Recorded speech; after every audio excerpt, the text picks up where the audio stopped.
চন্দ্রপাড়ায় অবস্থানকালে পূর্ব থেকেই মাইকিং করে তারিখ ঘোষণা করে লোক সমাগমের আয়োজন করা হতো।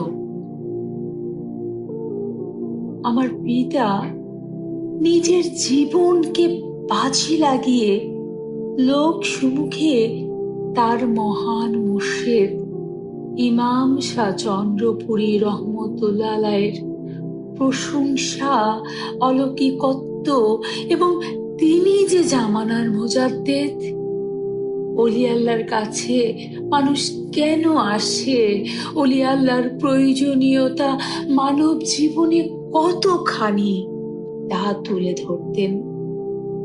দরবারের অন্যান্য আলেমরা, জাকেররা এই ধরনের বায়েসে স্বীয় মুর্শিদকে তুলে ধরার সাহস অধিকাংশ সময় পেত না। বাবাজানের আধ্যাত্মিক বক্তব্য শুনে মানুষ মন্ত্রমুগ্ধ হয়ে বাবাজানের কাছে সবক নিতেন। এইরকম একটি বায়েসের ঘটনা, এই ঘটনাটি আমার পিতা সুফি সম্রাট হযরত মাহবুবে খোদার কাছ থেকে শোনা। তো একটা বায়েসে যখন বাবাজান উপস্থিত হয়েছিলেন, ওরা জানতো যে বাবাজান যদি কোনোভাবে মাইক হাতে পান তাহলে বাবাজানের সেই বক্তব্য শুনে উপস্থিত সকলের মনের পরিবর্তন হয়ে যাবে।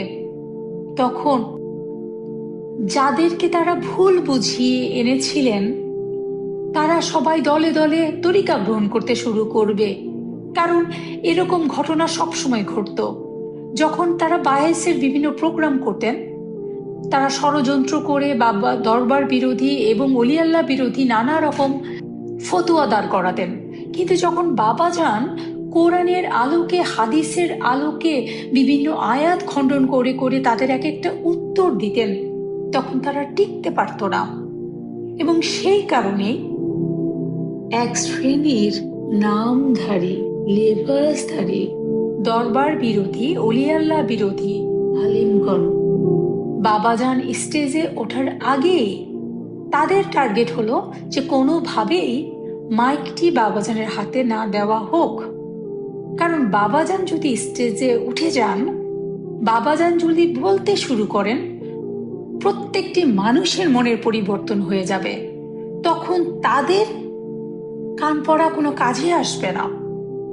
তাই যখন তারা বাবাজানের নির্দিষ্ট সময় আসলো বক্তব্য রাখার এবং খণ্ডন করার, তারা যা যা ওলি আল্লাহদের বিরুদ্ধে বলেছেন, ওলি আল্লাহর প্রয়োজন নাই, তখন বাবাজান যখন উঠবেন তখনই উপস্থিত ওই চক্রান্তকারীগণ শুরু করলেন মুরদাদ কাফের, মুরদাদ কাফের।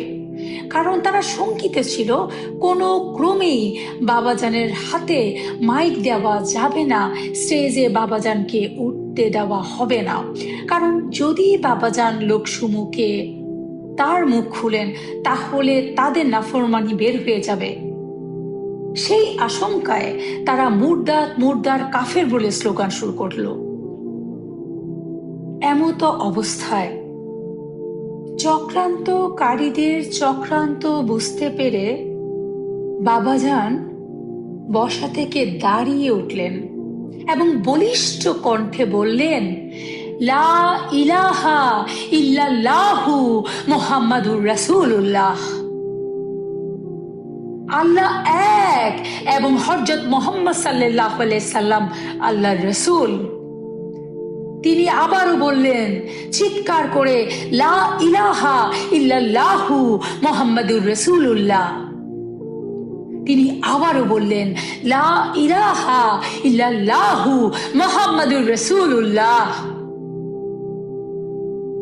এরপর তিনি বললেন, আপনারা সকলেই সাক্ষী থাকেন, আপনাদের ভাষ্য মতে এতক্ষণ তো আমি কাফের ছিলাম, মুরতাদ ছিলাম, কিন্তু আমি উচ্চ স্বরে কালেমা পাঠ করলাম, লা ইলাহা ইল্লাল্লাহু মুহাম্মাদুর রাসূলুল্লাহ সাল্লাল্লাহু আলাইহি সাল্লাম।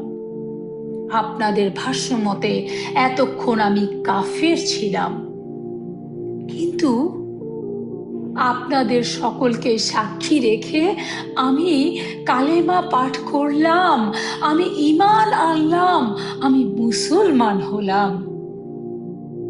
ভাই, দয়া করে এখন আমার কথা একটু শুনুন। দয়া করে আমাকে কিছু বলতে দিন। আমি মেনে নিলাম আপনারা যা বলেছেন, কিন্তু আমি তো ভাই এখনই মানে এনেছি।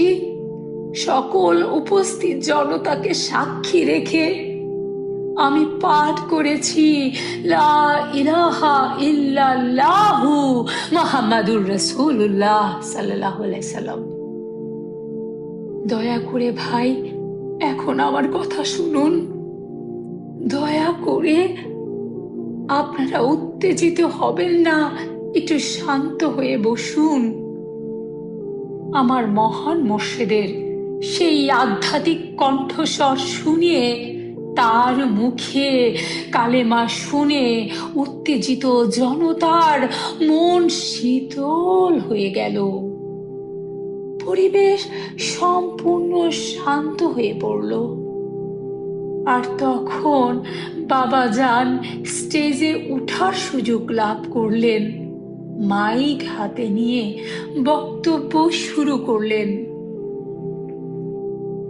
আমার মহান মুর্শিদ এমন এক স্পিরিচুয়াল সত্তা, যার ওই আধ্যাত্মিক বক্তব্য শুনে উপস্থিত সকলের চোখ গড়িয়ে পানি আসতে লাগলো।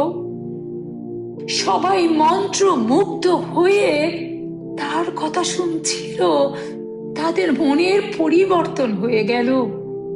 মানুষ দলে দলে তরিকা গ্রহণ করলো, সবক নিল এবং নিজেদের জীবনের নানাবিধ সমস্যা বলার জন্য ব্যতিব্যস্ত হয়ে গেল বাবাজানের কাছে।